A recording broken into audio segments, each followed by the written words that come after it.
அனைவருக்கும் வணக்கம். இது நம்ம ஆதிவராகி யூடியூப் சேனல். இன்னைக்கு ஜனவரி மாசம் 7ஆம் தேதி செவ்வாய்க்கிழமை, வளர்பிறை அஷ்டமி திதி. இன்னைக்கு நைட்டுக்குள்ள இதுல 8 துண்டை எடுத்து யாருக்கும் தெரியாம மறைச்சு வச்சாலே போதும். இந்த 8ம் காலி ஆகிறதுக்கு முன்னாடியே உங்களுக்கு இருக்கக்கூடிய கடன் பிரச்சனை தீர்றதுக்கான வழி கண்டிப்பா உங்களுக்கு கிடைக்கும். உங்க வீட்ல கட்டுக்கட்டா பணமும் சேர ஆரம்பிக்கும்.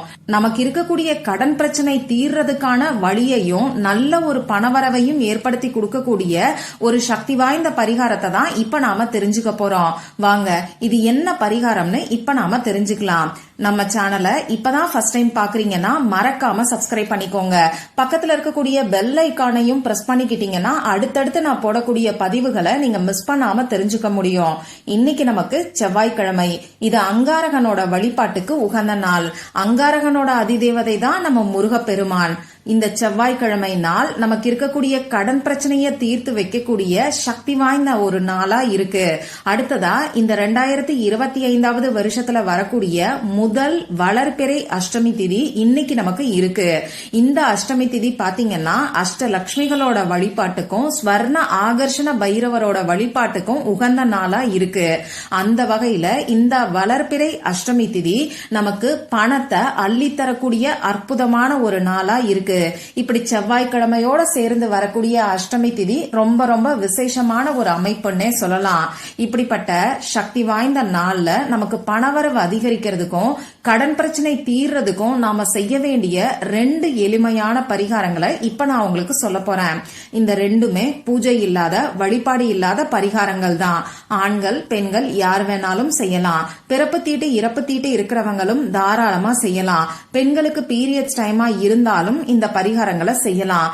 இந்த நாள்ல நீங்க அசைவம் சாப்பிட்டு இருந்தாலும் இந்த பரிகாரங்களை செய்யலாம். இப்போ முதல் பரிகாரம் என்னன்னு நம்ம தெரிஞ்சுக்கிறதுக்கு முன்னாடி இந்த நாள்ல செய்ய வேண்டிய பரிகாரங்களை பத்தி ஏற்கனவே நம்ம சேனல்ல ஒரு வீடியோ நான் உங்களுக்கு கொடுத்திருக்கேன். இன்னைக்கு 8 சில்லறை காசுகள் மட்டும் இருந்தாலே போதும், பல கோடிகளை கூட ஈர்க்கலான்னு சொல்லி அந்த வீடியோல சக்தி வாய்ந்த ஒரு வழிபாட பத்தியும் எளிமையான உடனடியா பலனை கொடுக்கக்கூடிய 2 பரிகாரங்களை பத்தியும் நான் உங்களுக்கு சொல்லியிருக்கேன். ஆக மொத்தம் 3 விதமான தகவல்களை அந்த வீடியோல நான் உங்களுக்கு ஷேர் பண்ணிருக்கேன். அந்த வீடியோவோட லிங்கை இந்த வீடியோவோட எண்ட் ஸ்கிரீன்லயும் மேல ஐகார்ட்லயும் நான் உங்களுக்காக கொடுக்கறேன். விருப்பம் இருக்கிறவங்க செக் பண்ணி பாருங்க. இப்போ இந்த பதிவுக்கான பரிகாரங்களை நாம தெரிஞ்சுக்கலாம்.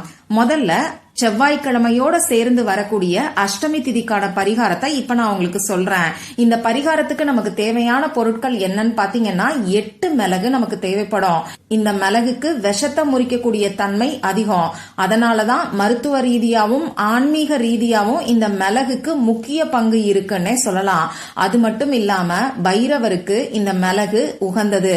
அந்த வகையில மிளக வச்சுதான் இந்த பரிகாரத்தை நாம செய்ய போறோம். எண்ணி 8 மிளகு எடுத்துக்கோ. அமாவாசை மற்றும் பௌர்ணமி முடிஞ்சதுக்கு அப்புறமா வரக்கூடிய 8வது திதி தான் இந்த அஷ்டமி திதி. இந்த பரிகாரத்தை நீங்க உங்க வீட்ல இருந்து மட்டும்தான் செய்யணும். அதே மாதிரி இந்த பரிகாரத்தை இன்னைக்கு நைட்டு 8 மணில இருந்து 9 மணிக்குள்ள இருக்கக்கூடிய இடைப்பட்ட நேரத்துல நீங்க செய்யுங்க. இந்த டைம்ல நீங்க செய்யும் போது செவ்வாய் பகவானோட பரிபூர்ணமான அருளும் நமக்கு கிடைக்கும். அந்த 8ங்கிற நம்பரோட எனர்ஜியும் நமக்கு கிடைக்கும். அதனால முடிஞ்ச அளவுக்கு இந்த நேரத்தை தவறாம பயன்படுத்திக்கோங்க. சப்போஸ் இந்த நேரத்தை தவற விட்டுட்டீங்க, அப்படி இல்லைன்னா இந்த நேரத்துல உங்களால இந்த பரிகாரத்தை செய்ய முடியாதுன்னா பரவாயில்ல, இன்னைக்கு நைட்டு 12 மணிக்குள்ள எப்ப வேணாலும் இந்த பரிகாரத்தை நீங்க செய்யலாம். ராகு காலம் யமகண்டம் எல்லாம் பார்க்க தேவையில்லை. இப்போ நான் சொன்ன குறிப்பிட்ட நேரத்துல உங்க வீட்டுல அமைதியான ஒரு இடத்துல உட்கார்ந்துக்கோங்க. உங்க முகம் கை காலை கழுவிட்டு வந்து உங்க மூச்சை நல்லா ஆழமா உள்ள இழுத்து வெளியில விடுங்க. இந்த மாதிரி 3 முறை செய்யும் போது உங்க மனசு கொஞ்சம் ரிலாக்ஸ்டா இருக்கும். இதுக்கப்புறமா 8 மிளகை எடுத்து உங்க இடது கையில வச்சுக்கிட்டு வலது கையால மூடிக்கோங்க. முதல்ல உங்க குலதெய்வத்துக்கிட்டையும் செவ்வாய் பகவான் கிட்டையும் அங்காரகன் கிட்டையும் அஷ்டலட்சுமிகள் கிட்டையும் ஸ்வர்ண ஆகர்ஷண பைரவர் கிட்டையும் உங்களுக்கு இருக்கக்கூடிய கடன் பிரச்சனை தீரணும், பணவரவு அதிகரிக்கணும்னு சொல்லி மனசுருகி பிரார்த்தனை செஞ்சு இப்ப நான் ஸ்கிரீன்ல கொடுத்திருக்கக்கூடிய அஃபர்மேஷனை 8 முறை நீங்க சொல்லுங்க. அந்த அஃபர்மேஷன் இங்கிலீஷ்லயும் நான் உங்களுக்கு கொடுக்கறேன், தமிழ்லயும் கொடுக்கறேன். இப்ப நானும் உங்களுக்கு சொல்லி காமிக்கிறேன். முதல்ல இங்கிலீஷ்ல சொல்லி காமிக்கிறேன். My income increases as my debt decreases. தமிழ்ல சொல்லணும்னு நினைக்கிறவங்க, எனது கடன் குறைய எனது வருமானம் அதிகரிக்கிறது. இத நீங்க 8 முறை சொல்லுங்க. இப்படி அஃபர்மேஷன் சொல்லி முடிச்சதுக்கு அப்புறமா நீங்க வீட்ல சமையலுக்கு பயன்படுத்தக்கூடிய துவரம்பருப்பு டப்பா இருக்கு இல்லையா, அந்த டப்பால அப்படியே மிளக நீங்க போட்டு வச்சிருங்க. இந்த மாதிரி மிளக நீங்க துவரம்பருப்பு டப்பால வச்சிருக்கிறது உங்க ஃபேமிலி மெம்பர்ஸ தாண்டி மத்தவங்களுக்கு தெரியாத மாதிரி பாத்துக்கோங்க. இப்படி ஒரு பரிகாரம் இருக்குங்கறத நீங்க சொல்லலாம், இந்த வீடியோவையும் ஷேர் பண்ணலாம். ஆனா இந்த பரிகாரத்தை நீங்க செய்ய போறீங்கன்னு சொல்லி யார்கிட்டையும் சொல்லாதீங்க. அதே மாதிரி இந்த மிளகு துவரம்பருப்பு டப்பால இருக்கிறதையும் யாருக்கும் தெரியாத மாதிரி பாத்துக்கோங்க. இப்போ நீங்க சாதாரணமா சமையலுக்கு பயன்படுத்தக்கூடிய துவரம்பருப்புல 8 மிளக மிக்ஸ் பண்ணி வச்சிருங்க. நீங்க முடிச்சா கட்டி வைக்கணுங்கிற அவசியம் எல்லாம் கிடையாது. இப்படி மிக்ஸ் பண்ணி வச்சிருக்கும் போது இந்த துவரம்பருப்பை நீங்க சமையலுக்கு பயன்படுத்துங்க. இப்படி சமையலுக்கு நீங்க துவரம்பருப்பை எடுக்கும் போது அது கூட சேர்த்து 1 மிளகோ 2 மிளகோ உங்களுக்கு வரும். இப்படி வரும்போது அந்த மிளகையும் சேர்த்து பருப்பு கூட நீங்க வேக வச்சு சமைக்கலாம். இல்லங்க எனக்கு இதெல்லாம் பிடிக்காது, எங்க வீட்டுல இப்படியெல்லாம் சாப்பிட மாட்டாங்கன்னு நினைக்கிறவங்க, நீங்க துவரம்பருப்பை சமையலுக்கு பயன்படுத்தும் போது அது கூட சேர்த்து 2 மிளகோ 3 மிளகோ வருதுன்னா அந்த மிளக நீங்க தனியா ஒரு டப்பாலையோ அப்படி இல்லனா மிளகு கொட்டி வச்சிருக்கக்கூடிய டப்பாலையோ சேர்த்துக்கோங்க. இப்ப நாம இந்த அஃபர்மேஷன் 8 முறை சொல்லிட்டு துவரம்பருப்புல மிளக மிக்ஸ் பண்ணி வச்சிடறோம். அதுக்கு அடுத்தடுத்து நீங்க சமையல் செய்யும் போது துவரம்பருப்பை பயன்படுத்தும் போது துவரம்பருப்போட சேர்த்து மிளகு வந்துச்சுன்னா ஒண்ணு அதை நீங்க சமையலுக்கு துவரம்பருப்போட பயன்படுத்திக்கோங்க. அப்படி இல்லைன்னா தனியா ஒரு டப்பாலையோ மிளகு இருக்கக்கூடிய டப்பாலையோ சேர்த்துக்கோங்க. இந்த மாதிரி அந்த 8 மிளகும் துவரம்பருப்பு டப்பால இருந்து காலி ஆகிறதுக்கு முன்னாடியே உங்களுக்கு இருக்கக்கூடிய கடன் பிரச்சனை தீர்றதுக்கான வழி கண்டிப்பா உங்களுக்கு கிடைக்கும். சின்ன சின்ன கடன் பிரச்சனையா இருந்தா அந்த மிளகு காலி ஆகிறதுக்கு முன்னாடியே அந்த கடன் தீர்றதுக்கான வாய்ப்பு நிச்சயமா உங்களுக்கு கிடைக்கும். கொஞ்சம் பெரிய கடன் பிரச்சனை இருக்குன்னு சொல்றவங்களுக்கு அந்த கடன் பிரச்சனை படிப்படியா குறைய ஆரம்பிக்கும். அந்த கடன் முழுமையா அடையறதுக்கான வழி கண்டிப்பா உங்களுக்கு கிடைக்கும். பணவரவு அதிகரிக்கிறதுக்கான வாய்ப்புகளும் உங்களுக்கு அதிகரிக்கும்.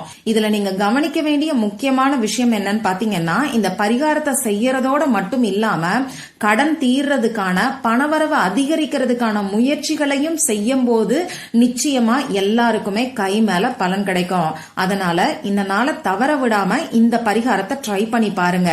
நிச்சயமா ஒரு மேஜிக் போல அந்த 8 மிளகும் காலியாகிறதுக்கு முன்னாடியே உங்க கடன் பிரச்சனை குறைய ஆரம்பிக்கும். சரி, அடுத்ததா 2வது பரிகாரம்.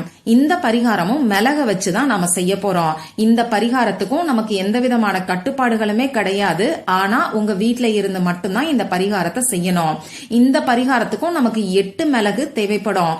இப்ப முதல் பரிகாரத்தை செய்யறவங்க 2வது பரிகாரத்தை செய்யலாமான்னு கேட்டீங்கன்னா தாராளமா செய்யலாம். இந்த பரிகாரத்தை இன்னைக்கு நைட்டு 12 மணிக்குள்ள நீங்க எப்ப வேணாலும் செய்யலாம். அதாவது இன்னைக்கு சாயங்காலம் 6 மணிக்கு மேல நைட்டு 12 மணிக்குள்ள இருக்கக்கூடிய இடைப்பட்ட நேரத்துல நீங்க செய்யுங்க. இப்ப நான் சொன்ன குறிப்பிட்ட நேரத்துல உங்க முகம் கை கால கழுவிட்டு வந்து உங்க வீட்டுல அமைதியான ஒரு இடத்துல உட்கார்ந்துக்கோங்க. 8 மிளக உங்க கையில வச்சுக்கிட்டு இப்ப நான் ஸ்கிரீன்ல கொடுத்திருக்கக்கூடிய ஸ்விட்ச் வேர்டை நீங்க உங்க மனசுக்குள்ள சொல்லுங்க. அந்த ஸ்விட்ச் வேர்டு என்னன்னு நானும் உங்களுக்கு சொல்லி காமிக்கிறேன். Divine light shield on. இன்னொரு முறை சொல்லி காமிக்கிறேன். Divine light shield on. எனக்கு இங்கிலீஷ் எல்லாம் தெரியாது, இந்த ஸ்விட்ச் வேர்டு சொல்ல முடியாதுன்னு சொல்றவங்க தெய்வீக ஒளியின் பாதுகாப்பு எனக்கு கிடைக்கிறது, இப்படி கூட தமிழ்ல அஃபர்மேஷனா நீங்க சொல்லலாம். இந்த ஸ்விட்ச் வேர்டையும் இதே அஃபர்மேஷனையும் இதே மிளகு பரிகாரத்தையும் போன வாரம் நான் உங்களுக்கு கொடுத்திருக்கேன். அந்த வார்த்தைய சொல்லும் போதே மெய் சிலிருக்குதுன்னு சொல்லி நம்ம சகோதரர் ஒருத்தர் நமக்கு கமெண்ட் பண்ணிருந்தாங்க. அந்த மாதிரி இந்த வார்த்தையை நீங்க உணர்ந்து சொன்னீங்கன்னா நிச்சயமா உங்களுக்குள்ளேயே ஒரு மாற்றம் ஏற்படுறத நீங்களே கண் கூட பார்க்கலாம். சரி, இப்போ உங்க இடது கையில 8 மிளக வச்சுக்கிட்டு இப்ப நான் சொன்ன இந்த ஸ்விட்ச் வேர்ட் அப்படி இல்லனா தமிழ்ல அஃபர்மேஷனை நீங்க சொல்லுங்க. ஒரு 2-3 நிமிஷம் சொன்னா கூட போதுமானது.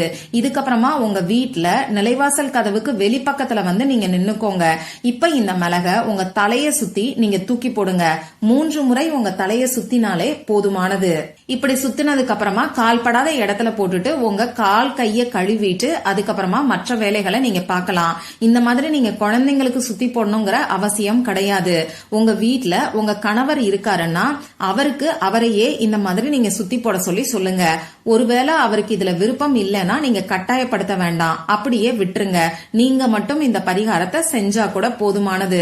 நம்பிக்கையோட ட்ரை பண்ணீங்கன்னா இன்ஸ்டன்டா நல்ல ஒரு மாற்றம் ஏற்படுறத உங்க மனசே உங்களுக்கு காமிச்சு கொடுக்கும். மற்றும் ஒரு பயனுள்ள பதிவுல நாம சந்திக்கலாம். நன்றி.